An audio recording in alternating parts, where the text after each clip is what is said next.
Assalamualaikum warahmatullahi wabarakatuh. Perkenalkan, nama saya Jasmine Jamila dari kelas A4 pagi Kesejahteraan Sosial dengan MPM 20030090028. Di sini Jasmine akan meresum atau membuat video mengenai psikologi untuk pekerja sosial, di mana ini adalah tugas dari Bapak Sohibul.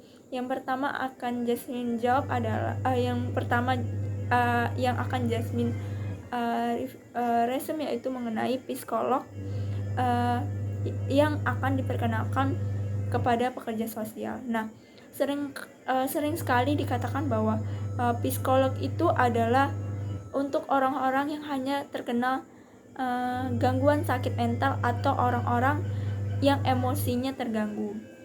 Padahal psikolog itu sendiri berasal dari dua kata Yunani, yang pertama ada psyche atau pikiran, dan logos artinya studi.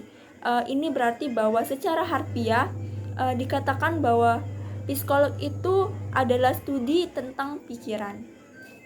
Nah, sebelum kita membahas mengenai hubungan antara ilmu psikologi dengan seorang pekerja sosial, di sini Jasmine ingin memberitahu apa itu pekerja sosial gitu kan. Nah, pekerja sosial sendiri didefinisikan sebagai metode atau institusi sosial untuk membantu orang-orang guna mencegah dan menyelesaikan masalah sosial. Nah, dengan cara memperbaiki atau meningkatkan keberfungsian dari sosialnya gitu kan. Nah, pekerja sosial sendiri itu diartikan sebagai pelayanan profesional dan didasarkan pada pengetahuan dan juga keterampilan ilmiah guna membantu individu, kelompok maupun masyarakat agar tercapainya kepuasan pribadi dan sosial serta kebebasan. Nah, pekerja sosial juga membutuhkan suatu ilmu untuk menguatkan kerangka teoritis dan kebutuhan untuk mendefinisikan batasan serta cakupan praktek pekerja sosial yang telah menjadi sumber perdebatan utama. Nah, hal ini juga dapat dilakukan dengan melakukan pelatihan-pelatihan terhadap pekerja sosial itu sendiri. Nah, secara umum tujuan pelatihan pekerja sosial itu sendiri mengkonsentrasikan diri pada 3 bidang. Yang pertama, membuat pekerja sosial mampu memahami dan juga memahami konteks sosial dan politik dari pekerjaannya. Nah, yang kedua, memberikan keterampilan untuk melakukan penilaian dan keterampilan untuk melakukan terapi. Dan yang ketiga, mempertimbangkan pengetahuan teoritis mengenai perkembangan manusia, interaksi sosial, dan luasnya lingkup disiplin profesionalnya sendiri serta disiplin profesional orang lain gitu kan. Nah, yang seperti Jasmine bilang tadi gitu kan, kaitannya ilmu psikologi dengan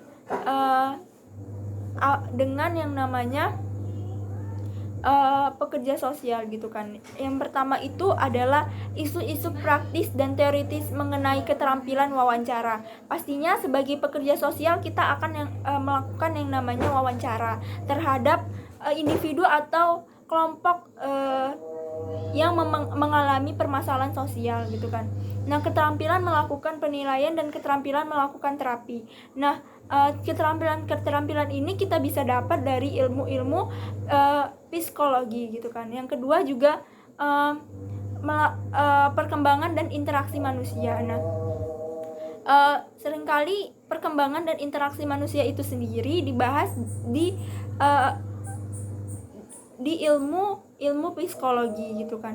Nah, yang terakhir yaitu ruang lingkup psikologi terapan yang mendukung pekerja sosial untuk memberikan pelayanan sosial kesejahteraan terhadap individu dan kelompok sosial. Nah, Selain itu juga, materi psikologi memberikan sumbangan bagi peneliti di bidang kesejahteraan sosial berupa metode kualitatif dan kuantitatif untuk mengumpulkan data yang dibutuhkan.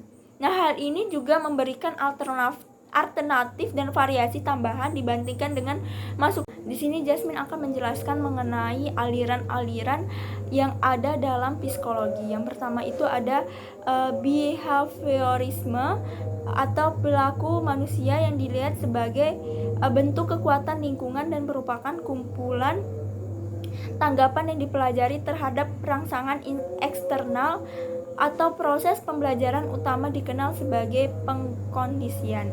Yang kedua ada humanisme. Individu dipandang sebagai pribadi yang unik, rasional, dan menentukan nasibnya sendiri.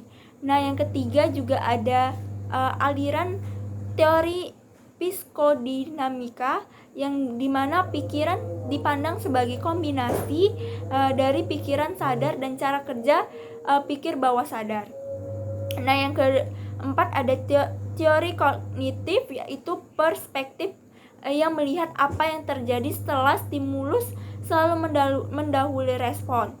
Karena pikiran manusia itu sendiri diibaratkan seperti komputer yang dipandang sebagai proses informasi, memilih, mengkode, menyimpan, dan mengambil informasi saat dibutuhkan. Dan yang terakhir mengenai aliran teori neurobiologis atau perilaku yang dianggap ditentukan oleh faktor dan proses genetik, psikologi, dan neurologis. Maksudnya di sini adalah seperti istilah buah jatuh tidak jauh dari pohonnya. Nah, mungkin itu saja yang bisa Jasmine sampaikan. Lebih dan kurangnya Jasmine mohon maaf. Assalamualaikum warahmatullahi wabarakatuh.